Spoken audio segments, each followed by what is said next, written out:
Good evening, all, and welcome back to Introduction to Philosophy. Tonight, we are going to go over Hippocrates and Aristotle's Metaphysics. So let's just dive right in. We're at a neat period in history. In a lot of other parts of the world, outside of Greece, and forgive me wearing a t-shirt for the lecture, but this seemed appropriate when dealing with Greeks, it says, "It's all Greek to me," in Greek. Now, in a lot of the other world, medicine was just another part of religion. And so you would go and consult oracles and you would try and appease the gods. And a lot of people believed that disease was visited on the body for something that you had done as punishment for a wrongdoing. But the Hippocrates had this group that they called themselves empirikoi, or empirical practitioners. Now recall that empiricism says that we know things because we see it, we taste it, we touch it, we hear it, we smell it, and so on. And so these guys are going to use clinical observations to base their medicine on, much like we do today. Hippocrates is going to fall right between Plato and Aristotle, both chronologically and also conceptually. So that's kind of why we're dealing with him now. He's going to promote this perspective on life that points us towards Aristotle, kind of away from Plato, and that is this idea of naturalistic science. Now, keep in mind, all of this is taking place in the context of something that we call Hellenism. Some of you may very well transfer to a four-year university from this one, and you will find yourself in the Hellenic system or the Pan-Hellenic group. It's basically just a fancy way of saying Greek. So when we refer to something as being Hellenized, we're going to call it basically Greekified, for lack of a better term. And so what this is Alexander the Great, a student of Aristotle, is going to take Aristotle's ideas and transfer them throughout the then known world, basically over to the Indus River Valley in what today is Pakistan and India. And he's going to spread Greek ideas, Greek medicine, Greek language, Greek mathematics, and Greek culture all through that space. Now, as he does so, he's going to spread this very Greek idea about illness as well. And what this is that it has nothing to do with the gods, and it's really nothing to do with magic either. The ancient Greek medical perspective was really pretty interesting because they wanted to understand things in this very precise, naturalistic, systematic, and scientific way. Even in the Homeric epics, if we look at that, we find this kind of matter-of-fact biology about them, that really what drives us are conditions within our bodies, not so much the gods. In the school of Pythagoras, after all, in his medicine, he tried to treat the soul, and of course we know that when he says soul, we should read mind, through diet, therapeutic regimen, harmonic music treatments, and so on. Hellenic society is kind of unique in this, in that it is actually objectifying itself. It's able to subject itself to critical philosophical scrutiny, which really nobody else is doing at this time. Now, because there's no scriptural authority or divine voice to settle authoritatively on natural medicine questions, you've got to do something else. So we're going to talk about this body of Hippocratic writing, and we don't mean that it was all written by Hippocrates, but a good chunk of it by his students also. Now, the notion here that kind of overlaps everything is that if the gods can insert themselves and exert themselves on our bodies, then there's really no reason to think that any one disease is any more divine than another. So for instance, a number of ancient societies thought that epilepsy was kind of a divine disorder. The reason being that if you've ever been around someone having an epileptic seizure, they tend to shake, but they also murmur things or mumble things, and that was taken as possibly prophetic. Okay? Now, this perspective is only available to people if they have accepted kind of this priestcraft as their epistemological authority. Since the Greeks did not having an official state religion, they're going to have a different approach to their problem of knowledge here. What are the facts of the natural world, for instance? So let's look at an if-then statement. If the chief knowledge claims of a society are religious in nature, progress is going to be difficult. Now, this is not an anti-religious statement. This is just observing a fact that we see throughout history. Interpretations of what reality is going to be confined to scriptural studies and understanding those texts, which kind of leaves a lot of stuff uncovered. For instance, there are no cats in the Bible. I don't know if you knew that. There are, in fact, cats behind me, however. Okay? The Greeks were religious. They had religious impulses. Remember, Pythagoras said that numbers are actually divine, that is godlike in a way. But empirical inquiry was seen as part of their rationality. They had to have it. This is part of the secularization of knowledge that has kind of been bequeathed to us. So for instance, if we're coming down with a cold or something, we're probably going to go to Walgreens or, get on WebMD or whatever and see what the proper course of treatment is. We might still say a few prayers and couldn't hurt, but that's probably not going to be our primary recourse towards treating ourselves and getting better. The dominant school of Greek medicine, as early as the 6th century BC, are these empirikoi. They're basing their diagnoses on clinical observations rather than just theory and theology. So when they call themselves this empirikoi, is to distinguish themselves and what they're doing from those that would consult oracles to try and determine what the treatment is, particularly for mental and psychological diseases, as not as things visited on them or that they caused themselves by upsetting the gods, but rather just by a natural chemical imbalance. So this attitude is going to be kind of rare in the following centuries. It's going to be noticeable in Eastern Christianity, which still kind of holds on to the Greek ideas, but it's going to be very conspicuously absent in Latin or Roman Christianity, which is going to look at things like epilepsy possibly as a punishment for sins.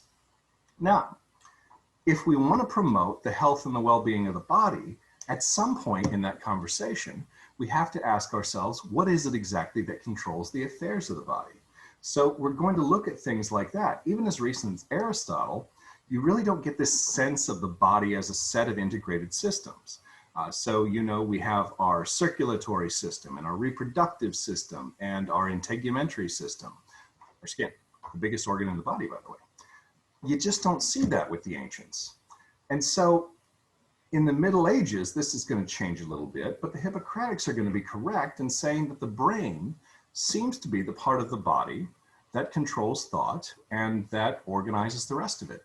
Aristotle, for instance, thought the brain was only good for regulating the temperature of our blood. So naturalizing this in medicine, and the reason why we're talking about it in philosophy class, is it's going to go part and parcel with what takes place in politics and philosophy as well. Naturalistic, kind of scientific attitudes are going to be slowly cultivated in all this. Now, this isn't necessarily the idea of every average Greek on the street, a lot of whom are still kind of skeptical of philosophers. Some of them, though, are going to start to realize that these guys walking around teaching wisdom, Sophia, philosophia, philosophy, the love of wisdom, might have something to say about the best possible lives to live. There's this idea that surfaces called arete, virtue. The idea that you actually can find perfection. Now, think for just a moment of every Greek statue you've ever seen. Okay? Now think about the implications of all those statues. Did everybody in ancient Greece have a Bowflex at home and was on a low-carb diet? Just doesn't seem likely.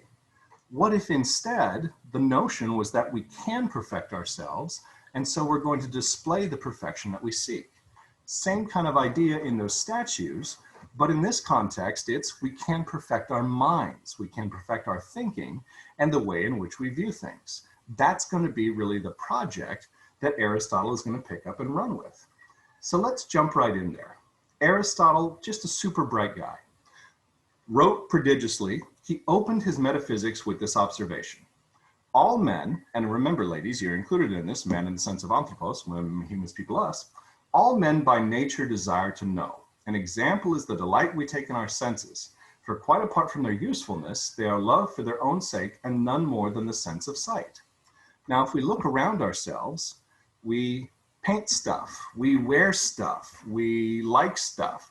We're really into aesthetics. We like how things look and we prefer that they look nice. I know, I do what I can. Okay, now, why are we so interested in those senses? Well, because they're a gift. There's kind of this instinctive desire for us to know. And that's common to almost all creatures. Some things we've got to know just if we're going to survive and then thrive. We have to know, for instance, what things are safe to eat and what are not, what animals are dangerous and which are cute and cuddly, and so on. Aristotle is this natural science, and he doesn't want to completely dismiss what we gain from our senses. He looks around and says that nature does nothing by chance. And so the reason we've been fitted out with these five senses is something on purpose. Remember that Greek word that means end, aim, plan, goal, design, or outcome, telos. We're teleologically designed organisms. That is, we've been designed in such a way as to achieve a particular goal. Now, what is that going to look like, though? Add to that opening statement, the metaphysics there kind of vindicates the knowledge that we get from our sense perception. That is, it encourages us to look around our world. But there's that problem, potentially, of knowledge. How do we know our perceptions are accurate?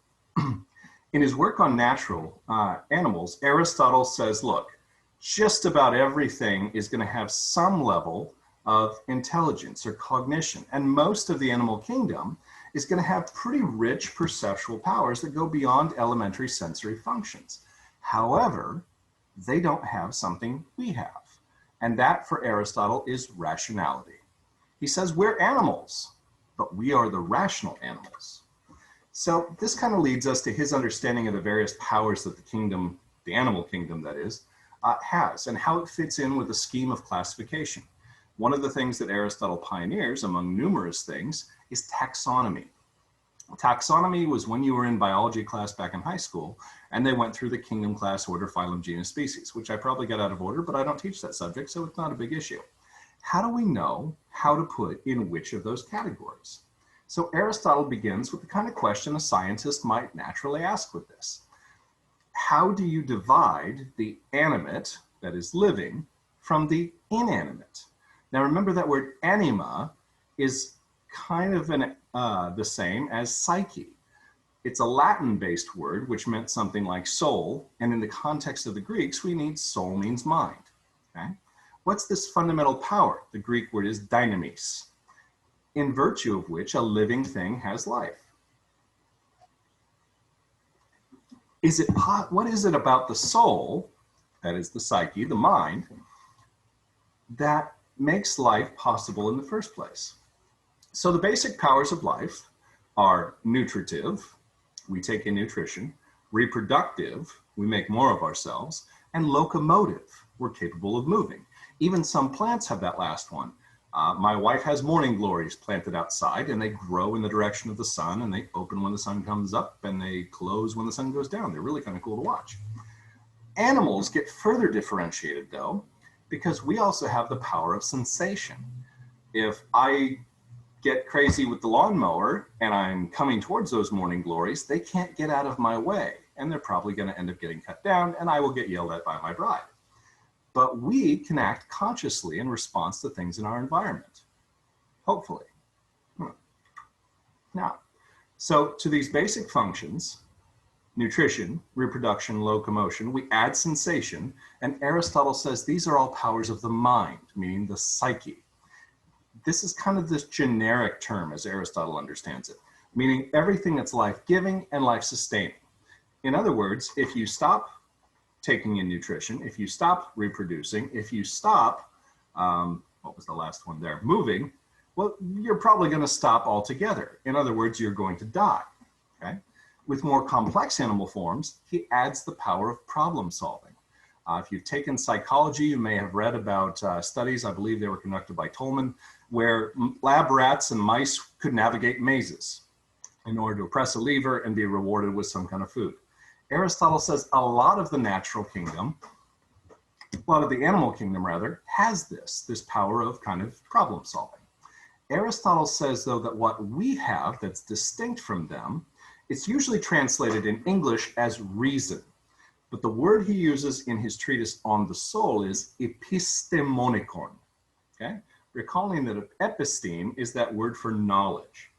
This is our cognitive ability to comprehend universal propositions.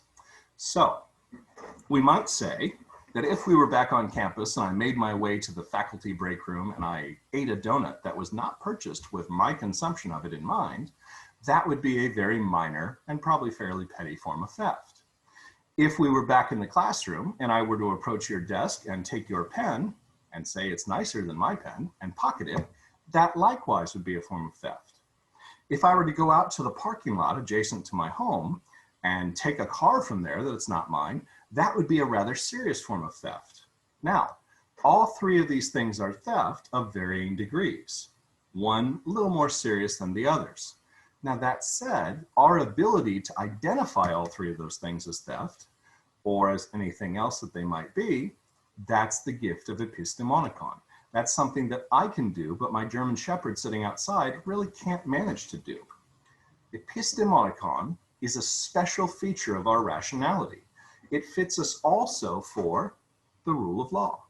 In other words, I don't have to find you in the midst of beating someone to death and say, don't do that. I can just tell you, try not to beat people to death if you can possibly avoid it. And it's a reasonable expectation on my part that, well, you won't do that. Now, this is my ability to apply a universal precept to an infinitely large number of situations. And it's really a pretty valuable thing. Now, in virtue of this rationality, Aristotle says I also become fit for political life, social life, and civic life. These are unavailable to other types of animals. Now, yes, we might see some kind of political arrangement. Among apes, for instance, the silverback is the one that's in charge of the, I believe they're called a troop of apes. If not, correct me down in the comments. We're capable of social life, but political life is really kind of one of those interesting things, and civic life even more so, because not everything is fit to live in the cities, in the city. Political life, we don't choose our leaders through steel cage matches, although it would be really cool if we did. Given that we have all these faculties, what's Aristotle going to do with our problem of knowledge? For Aristotle to know something, to know it essentially, is to know the cause of it, that is, what brought it about. To get that episteme, that's a fairly developed kind of knowledge. To say that I really know something, I ought to know something about what caused it. So in effect, I could know, for instance, that a right angle triangle has 180 degrees by doing one of a couple of things. Either I could know it because I've measured those degrees, or I could know that by definition, all triangles have 180 degrees, and thus I can know them by either experience or by definition. Now, what's the difference between these two? Well, in one case, what I know by direct sensory experience. I actually got out my protractor and I measured it, and lo and behold, 180 degrees. That doesn't necessarily rise to the level of episteme, though, because it could just be that one triangle, might be a fluke. Next triangle might be 179 or 181, and so on and so forth. Now, they won't be, but I don't know that until I've measured them. That developed knowledge, though, that I would get by studying geometry, that's knowledge of regulative principles. That's laws that govern the affairs of things. And that's not simply factual knowledge of this or that. So that's a more developed version. Now, to say that knowledge of something requires an understanding of the causes of things is to raise a new question. Just what is it that constitutes a cause? Causation can be understood in several senses. So the first thing, let's imagine we're going to make a statue. We've got to carve it out of something. A block of marble, for instance. You could not have that statue absent that block of marble, so that is its material cause, the material that we're going to use. Now, how do I know what the statue is going to look like? Well, I probably have some idea in mind of what I'd like to sculpt, and so that's a formal cause. Now, recall in philosophy, formal does not refer to tuxedos. It means it exists as a form only, as an idea or as a concept. So my idea of, the statue is going to be a dude with a spear and a shield, and he's standing there and he's probably got a toga. I don't know. That is the formal cause. Now, somehow I have to take this block of marble and realize in it the form that I have come up with. So the blows of the hammer and the chisel on that stone are going to be the efficient cause. This is a means by which something is brought about. If you ever have an opportunity to study Latin, this is called the ablative of means, which gives you a very distinct way of here's how we're bringing this thing about. Okay? Now, ultimately, after the efficient cause has been worked on the material cause to realize the formal cause, I'm going to have the finished statue. That is the final cause. That's going to be it. So for another example, let's say you've got material, stone and wood. Your formal cause is going to be your architect's blueprints. Your efficient cause is your carpenters, your stonemasons. Your final cause is your finished house. You can apply this to really just about any kind of material thing. My idea is, my formal cause, I need something to hold my iced tea. My materials are, in this case, plastic, metal, maybe some enamel. My efficient cause is the press that was used to extrude this. And the final cause is, I've got my cold tea. So what do we do with this kind of information? This is helping us get that teleological understanding of things. So telos, recall, is end, aim, plan, goal, design, or outcome. And to understand something is to know what it's for. What's its purpose? What is its telos, in other words? So questions of what things are, they're also going to be central to Aristotle's ethical and political thought, as we'll see. Okay? We have purposes, we have ends as the kinds of creatures that we are. How do I reach them? Does the polis in which I reside help them or hinder them in any way? Our knowledge of ourselves also has to be grounded into that idea, that question of that for the sake of which. The sine qua non, the je ne sais quoi, the what are we here to do? What is that certain something that can only be accomplished by us? So the developed knowledge that we have, it leads us to this understanding of things in the universe, including living things. And this seems to instantiate a plan. It seems to imply a design. So now we've got to ask, how does whatever we're contemplating, whether it's a statue or a cup or a house, how does that fit into things? What's it for? What purpose does it serve? So we know that these things that have patterns, so my shirt has patterns, the cup has patterns, this house has patterns, they didn't come about accidentally. Aristotle says if the art of shipbuilding were in the wood, we'd have ships by nature. You just go out to the forest and chop yourself down a boat. But wood is just the material cause of the ship. It's the workers who build the ship that are the efficient cause. And the art of shipbuilding is finally in the ship's designer. Now, could any of you or I probably go out and build a boat? Yeah. Would we want to take it across large oceans? Probably not. It probably wouldn't end well for us. It's the designer who knows how to take the right materials and in the right way put them together to realize the finished boat. And to know that is to know a lot more in a lot more detail than just the mere material composition of something. Okay? So there's another part of Aristotle that we've got to look at. Aristotle says if we want to have a final, thorough, scientific explanation of something, we've got to have a couple of different things. One, we've got to have a universal principle. And two, we have to have an instance. So it's been raining a lot lately. Might not be while you're watching this, but it's been raining a lot lately, okay?